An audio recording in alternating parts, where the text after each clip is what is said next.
Greetings Internet! Today I would like to talk to you about Lego.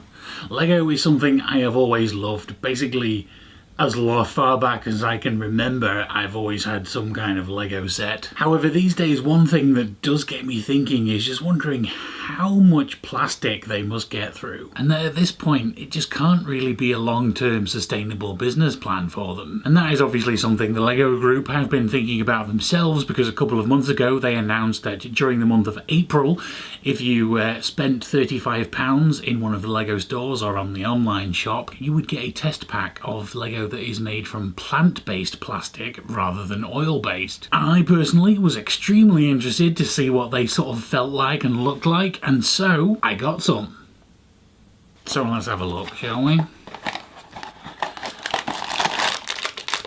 Of course, they still come packed in plastic, and now I'm wondering what kind of plastic that is. There are some big plants and small trees, and some littler ones. And there's a little note: congratulations, you're one of the very lucky Lego builders to receive a limited edition exclusive box of the first sustainable Lego elements made from plants. This box celebrates the first big milestone in the Lego Group's journey to use sustainable materials in all our core products and packaging by 2030. These classic botanical Lego elements are available for the first time in brilliant lime green colour, as well as our Lego green, and are made from plastic which is produced using sugarcane. Let's open the bigger ones. The small ones will end up all over the floor. So we've got a tree and a bush and some leaves.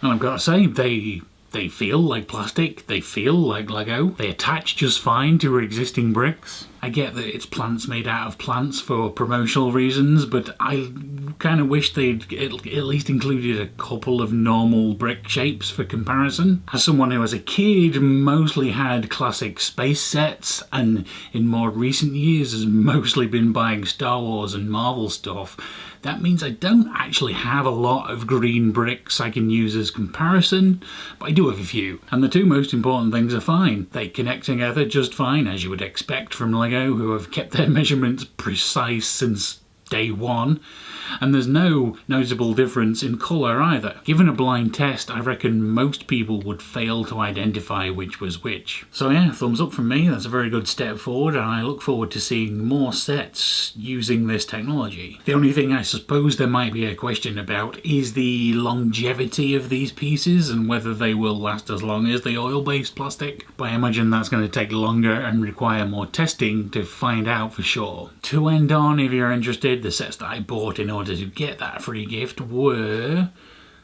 the Women of NASA and the Jewel on Naboo.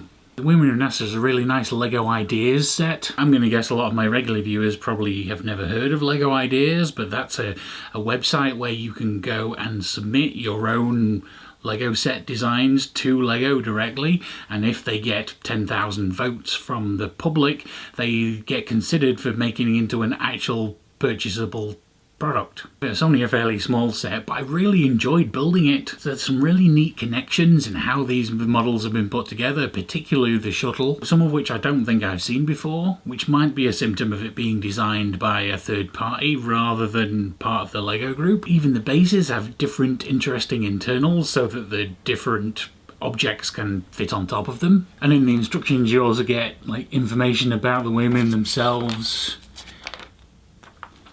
and the designers of the set. So that comes highly recommended by me. The other one I bought I haven't actually built yet, as you can probably hear. But the main reason I got this one was for the minifigures, but also for the parts in general, not just for the set itself, because I could have this collection of Star Wars minifigures and some classic space and some Marvel stuff, and I'm thinking it's time to build a fancy custom background diorama to display all these on, and so that set will likely go towards building that. Comments, questions, leave them down below. Thank you very much for watching, and I'll see you next time.